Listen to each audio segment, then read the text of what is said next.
nosso assunto de hoje é reticências. É isso. Nós vamos falar sobre reticências hoje. E nós temos, para esse tipo de pontuação, 6 usos diferentes. Vocês sabiam?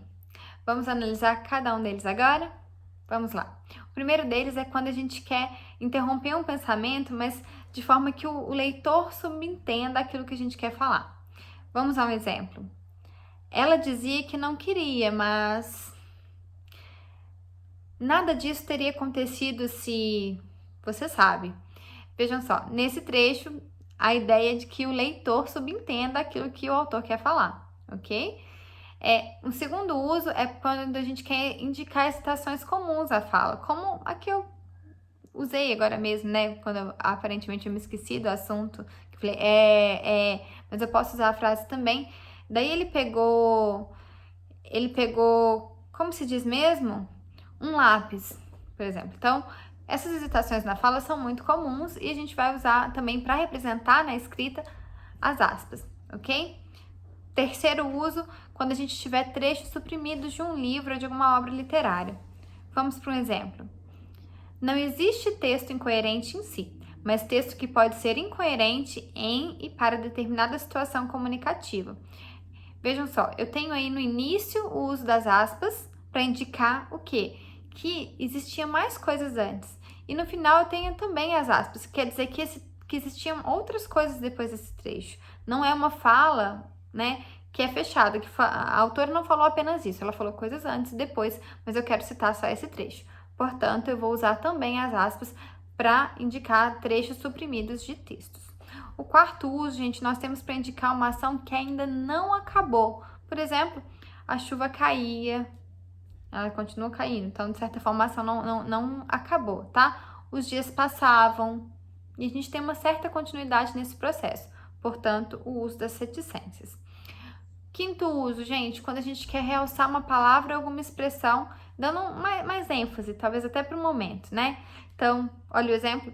Seu presente é uma bicicleta. Vejam só, nesse trecho aí também nós temos essa situação.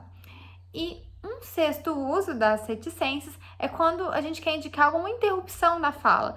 Mas nesse caso, diferentemente do que eu falei no início, né, que é uma coisa que se espera que o leitor subentenda, dessa vez é para indicar uma interrupção mesmo, porque a pessoa ou ficou muito empolgada e quis falar antes da outra terminar, ou porque ela é mal educada mesmo. Então, vamos lá. Vamos supor que o fulano tá falando com a fulana, tá? Então, eu tenho um amigo muito... legal. Então, vejam que essa pessoa não deixou a outra terminar de falar, né? É isso que acontece quando a gente quer indicar esse tipo de interrupção na fala, nós vamos usar as reticências, tá? Olha, vamos ver um outro exemplo aí, gente, ó.